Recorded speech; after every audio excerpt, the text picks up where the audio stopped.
I'm gonna be honest, when I saw the trailer, I didn't expect to actually have the Princess Maker gameplay, but... spoilers for probably like, I don't know, 50 episodes from now. There is.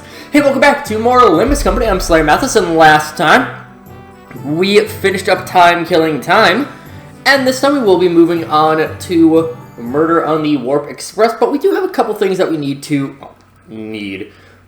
take care of first. I've collected all of our stuff stuff that we need. Now, I do first want to go into the Spring Cultivation Rewards Exchange, because this is kind of how your events will typically go. Time Killing Time Buckgawk is a little bit weird in how it did it, but generally you'll have one ID that is available to purchase. At this point, they're now just 3-star IDs.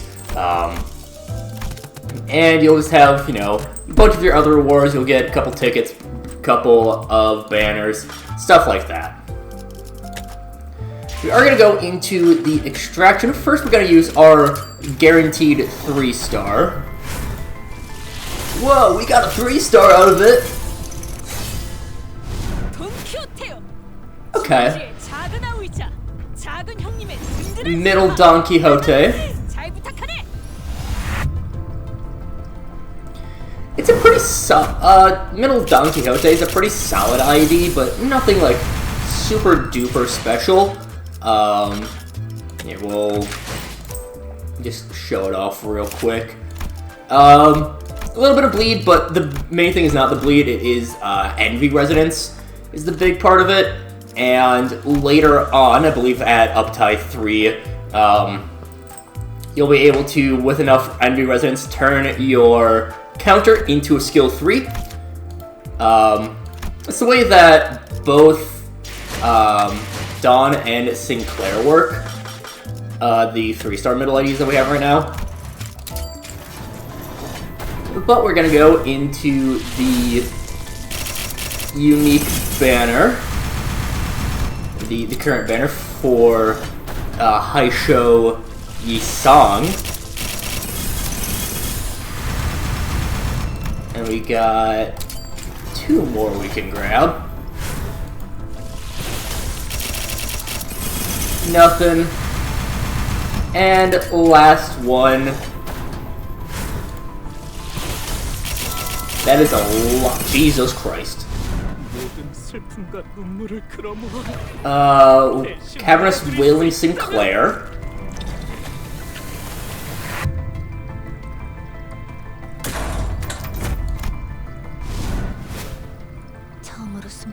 Thurkalja Faust. Thurkalja is actually a very good ego, but it takes up a key slot, which Fluid Stack's so good. Okay. And we did get Haisho Yisong as well.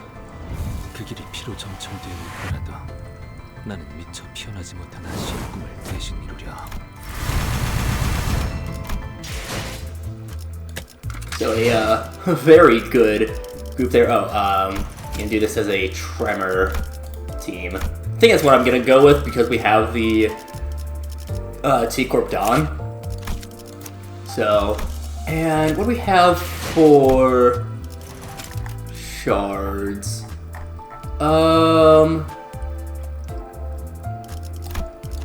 Yeah, we'll go for Merceau. Grab a Thumb Merceau. I think will be the plan there. Haisho Yisong is a Tremor as well as Rupture. All the Haisho are Rupture.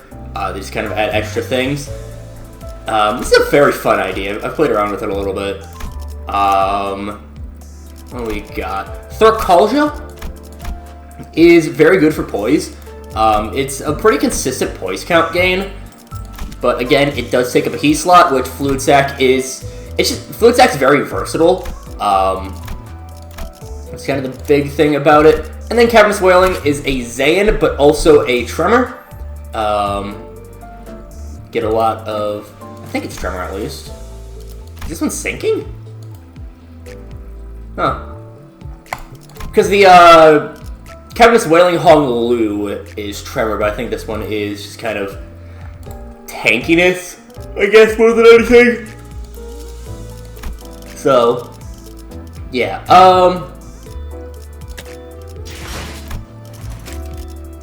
could probably spend just like a bunch of whatever. So we're going to...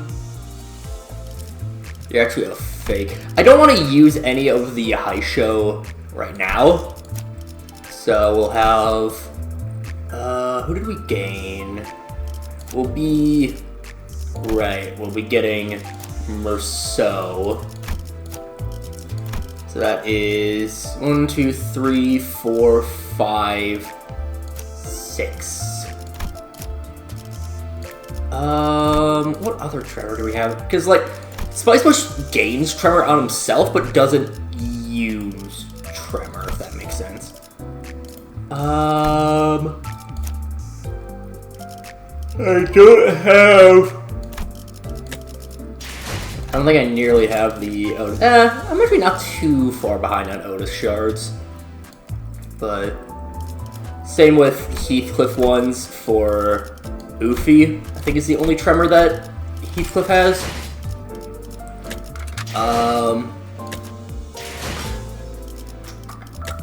Yeah, we'll at least do the up ties for these. Oh, I do not have nearly as much start as I thought I did.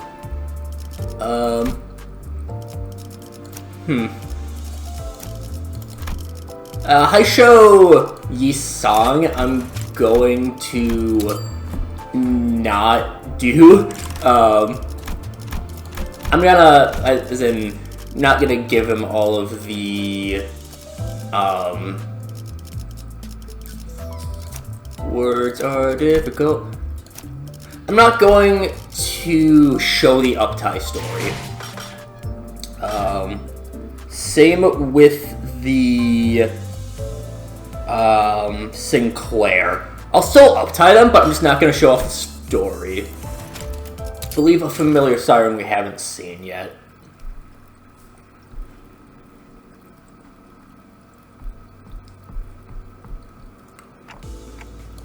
Alright, I think we can conclude our consultation session here. I've been holding regular consultation with the sinners for a while now. My session with Heathcliff ended earlier than I expected. What are you writing in the notebook? Oh, this? Thought writing them down could come in later. You guys have to remember something. Heathcliff's been holding that notebook in his hands ever since the session started. It seemed like he was making a full record of our entire conversation. It was more like he was writing down things if they seemed worthy of remembering. You writing about Catherine? Well, then on that spot of it.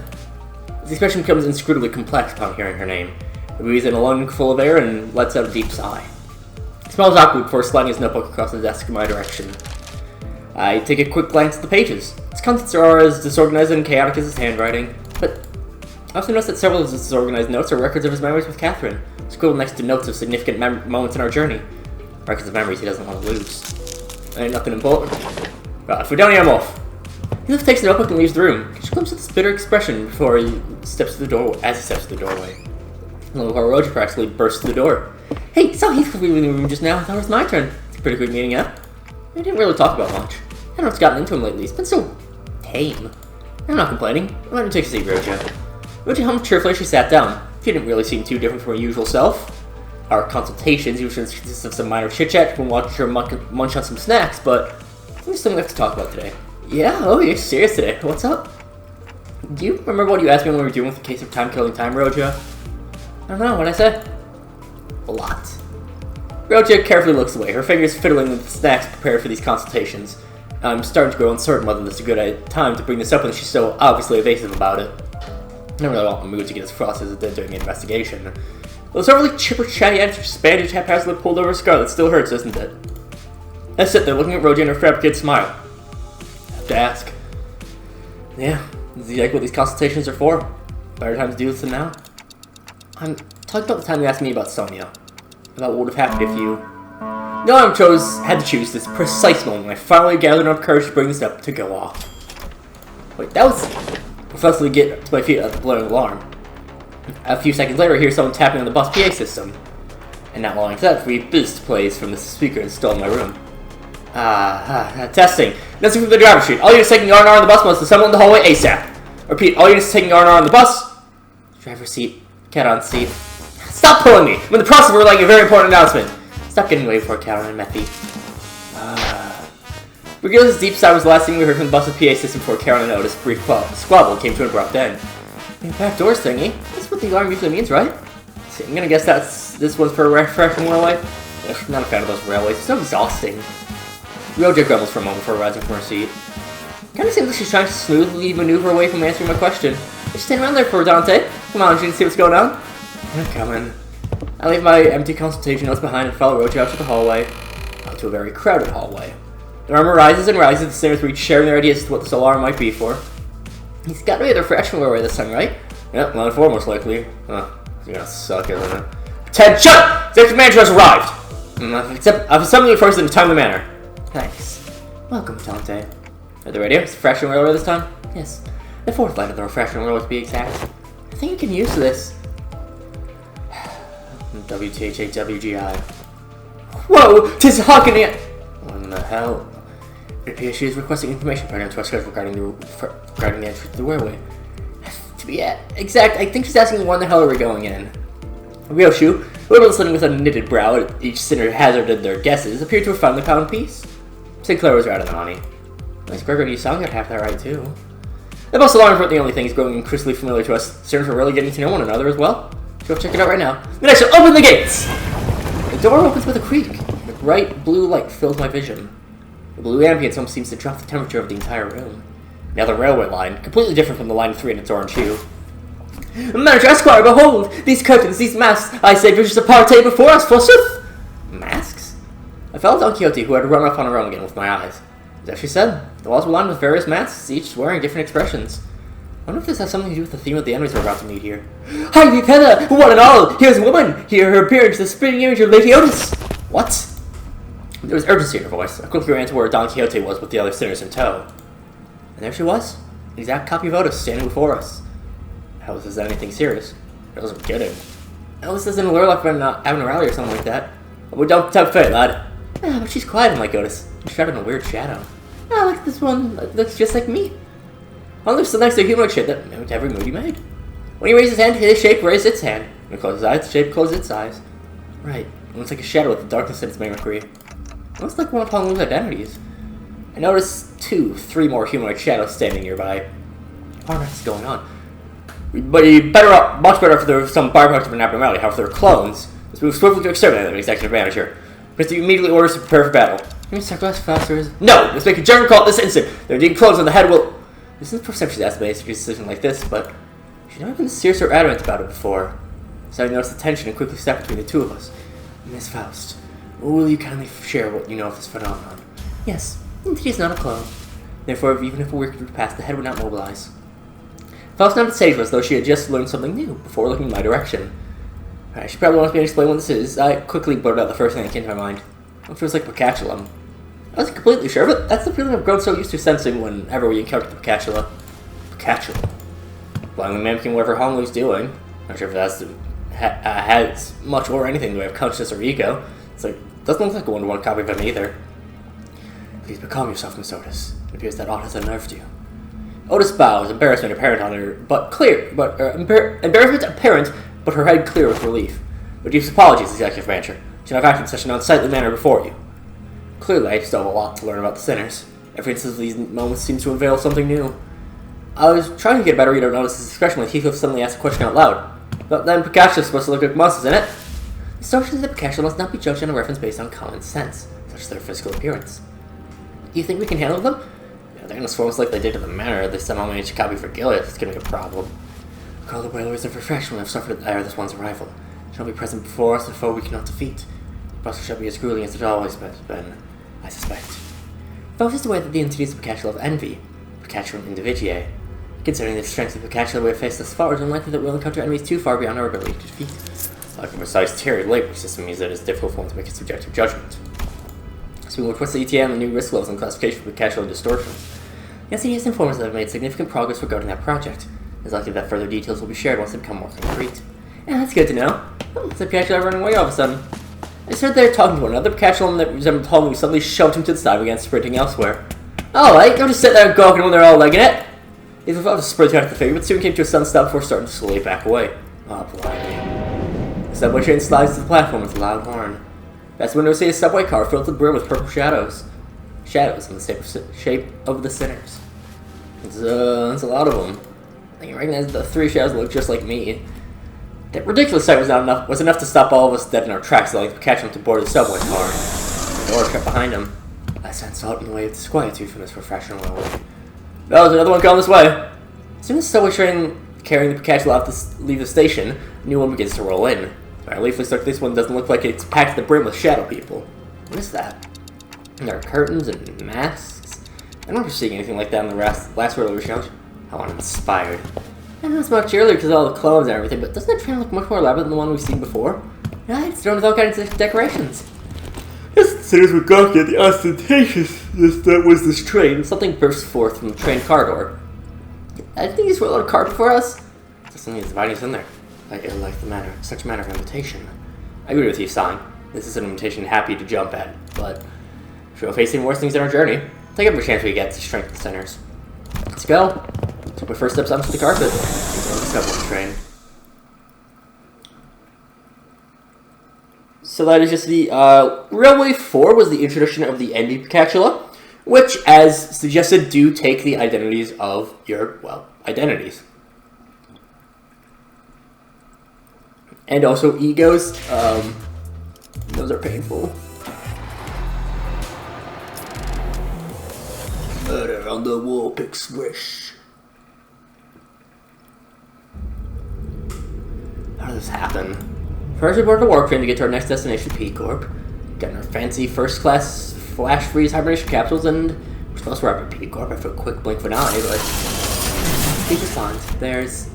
The first thing I saw when my vision returned was the perplexed look of Faust, who had entered hibernation at the same time as I did. I realized we woke up mid-transit on the warp train. Trailing me that we're now stranded on some lost unknown dimension. Dante, I understand you're considerably weird disorientation, but what the hell happened? First things first, let's rewind and return to the very start of this highly unfavorable situation we find ourselves in. A few days ago, our next destination is to a warp train, Dante. What? Where it all started. There I was, still perplexed by the incidents of T-Corp, with my awful idea of clearing the air by asking to reveal our next destination, not knowing the storm that my innocent question will bring. Verily, must I have said? I'm quite certain you did, okay. We are now en route to the T-Corp warp station registration. The warp train station must have some connection that must be resolved there indeed. Of course, that must be sort of just at the station, yes? The storage probably on the warp platform or something. I said they're not significantly less disinclined to take on some side jobs, but no. We're boarding the warp train to get to P-Corp, end of story. There's nothing between the lines, so don't try reading into it. It was only natural that the sinners immediately fell into a state of collective dumbfounded shock. None of the sinners have any history of working at Warcorp, but actually taking the train? Through what vague information we can gather from the identities, we'll have some fragmentary knowledge about the terrible secrets of the warp train's operation. I initially considered hiding this information from the rest of the sinners, but since sharing things with everyone and letting them get their 2 cents in usually ended up being pretty helpful, I've been sharing more of these of late. Though I have a very dim and present all recollection from the time during which I wear the identities. We determined that from the conversational records between the manager and the identities that the mechanism behind the warp train's operations would be deemed as somewhat bizarre and inefficient. Ah, that's that 10-second trip that actually takes a long time, right? The train reaches the destination just wipe the passengers' memories? That's why the passengers get so tired and weird they start ripping and tearing into one another. I think I might have to finally have the chance to see a masterpiece with my own eyes. Even when the sinners wear the identities through identity cards, the identities' memories or beliefs don't bleed into them once it's over and done with. When Faust explained that due to the risks associated with embracing such influences, there was a filtering process to intentionally block them from reaching the sinners. So the sinners could use the identity of some of our worst enemies without getting infected by their philosophies and whatnot. But it also meant that they couldn't retain any new information that each identity had to offer. So I kept a record of some things that sounded particularly important and sometimes shared with the rest of the sinners. My voice isn't really carried well past the window, so most of our communications are one-sided, but I had a bunch of W-Corp identities, so it wasn't difficult to piece together the truth behind the trains, but, maybe ignorance really is bliss. If my responses and possible incompliance have already been accounted for. Lady Faust, then thou hast known all along, or hast thou not deigned to tell me of this? Us indeed known this all along, as no knowledge is out of house reach. I suspect the solution to your dilemma has already been prepared. Seriously doubt your solution involves not getting on the train, so what is it? The bus. What about this bus? There's no way this thing fits inside a train car. Charon vetoes too. No one to feed Nephew when Charon gone. Miss Faust. There are most tail cars of warp trains are all freight cars. As remember, Southwest will be safely fastened and transported. And the LCP will have the benefit of boarding as first-class passengers. The bus begins to swell with noise again, though in a slightly different air to the alarm response from earlier. First-class passengers, walk the seats for those purpose. No one changing out those sorts of sports accomplishments left with putting their asses in first-class seats, well as to cram themselves to freight cars because they haven't even the cash for the economy ticket. Look at me, I've never been in one of those first-class seats either. Isn't the ticket for a single first-class seat like as expensive as 3-4 months' salaries of a first-year wage employee? Can a budget really handle getting a ticket for all of us? And the company's budget is not as such as owners are concerned. Our first-class passengers do some cool bonus stuff like personalized private capsules or something, don't they? That's the promotional language, yes. They're Flash Freeze hibernation capsules, to be precise. They've been designed to easily withstand the true amount of time it takes for warp train to travel from point A to point B. The trip will be over in the blink of an eye for the passengers. The company's regard for our well-being is unfamiliar yet welcome. We provide such extravagance merely for our comfort. Such an occurrence is quite seldom. Right. I just thought they were gonna slip with the guy and Karen in first-class seats and ship the rest of us in economy cars. Seems like an unnecessary luxury. Just save their budget and giving only the executive manager and their loyal advisor access to those seats. Let's not get ahead of ourselves. We're taking the train to get to our next station, alright? Think about the unique nature of warp trains and prepare ourselves accordingly. Right, now it's first class and all, but warp trains are just plain creepy. You'd also be worried about several economy passengers having a hard time getting in a first class car if they can even attempt to open their mean. Pretty sure the door separating the cars is ironclad. Ishmael, who'd been holding that first class promotional pamphlet in her hands for a while, was chattering on with fire in her eyes. We don't have to lift a finger. At the board of the train, can her captors shut her eyes and snooze through the entire ride until all that mess in the other cars blows over. They used to give out commemorative merch back when their finances were in the gutter, and a true adventure is not without its hardships. Yet even the most exalted of heroes cannot venture without respite. And I, in very rare occasions, the hero may even deign to select a first-class seat to rest in, and perhaps at a quaint inn, in the place of a quaint inn. Indeed. Seems like everyone's at least somewhat interested in the fabled first-class seats of warp trains. I could sense there was growing consensus among the senators that even a warp train trip might be acceptable from that they could ride in the first-class seat. I'll board the train if I must. First-class seating mandatory? I prefer the scenic route. Don't want to miss out on all the fun. Virgilius pretended not to hear Ryoshi's question. I assume we're all in agreement. Let's go. I have a matter of great import to discuss with thee. What is it, Alpha lass? Beating around the bush ain't like you. Don't get too careful, began almost whispering in a low voice. That is in the first-class seats. I have heard tell that we must board with our feet freed from our boots. Doth that claim hold water? Come on now, what kind of nonsense gossip is this coming from this time? It's no gossip, for since I've heard of those who have walked past out today, and one of them inquired, you've got to go barefoot first class, but the other responded with, of course, man, what am I, stupid? Doth the traveler speak true, Ishmael? Don't ask me, I've never been one of these either. Or seeing anything like that in a pamphlet, give me a second. I must be separated from Rocinante, not even for a twinkle. I shan't toss Rocinante to the side next to his vulgarities like the ugly shoes of Sir Heathcliff. Oh, you little, I implore thee, oh illustrious red gaze, please grant me thy permission and allow me to board with Rocinante! I respect Virgil stands with his usual exasperated rebuff. Contrary to my expectations, however, he responded in a somewhat serious tone, if tainted by that familiar annoyance. Fine, keep your shoes on.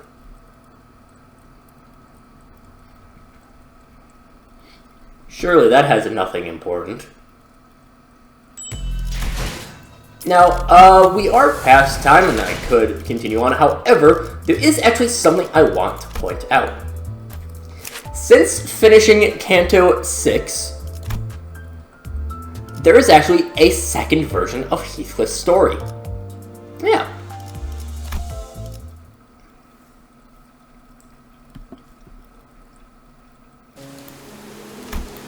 I believe that all that stays the same for a little while.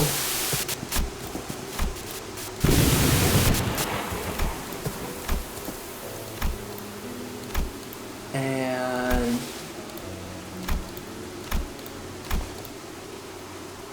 there was a no. Where is it?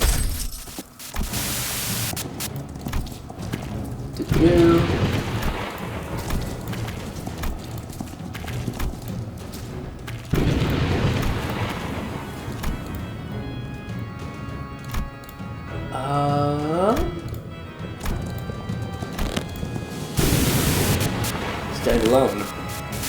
There, I'll release my endlessly frustrating growing rage at who wants to hear my cry, to whom was I to pour my heart out to. There's everything I've done has hinged on. It was all too. It's raining again. If even the cutting raindrops fail to summon this memory, then it cannot have been more important than the culmination of the path that I've endured, of pain I've endured. Thus, the lost memory signifies nothing to me. Perhaps it will return once I raise this man to ashes. Then I will have reached my destination, my vengeance complete, however lost my memories may have become. Perhaps the mirror is full of lies. All that remains, in the fog of my memories, are these words someone had once conveyed to me. So obviously, because Wild Hunt was so focused on Kathy, since Kathy doesn't exist, you're gonna get that. And it also gives you another 40. If you have already seen, if you get this after you've completed Canto 6 and want to go back to Canto 5, or go to see the other one, just go on to here, and you'll see that. Now, in addition, there is also different dialogue pre-Canto 6 for, I believe it is... I think it's N-Corp and Pekod both have slightly different dialogue. They don't have different uptie stories, but I believe they have slightly different dialogue. Regardless, that will do it for this time, and next time we'll continue more on our Warp Train expeditions. But until then, see you guys later.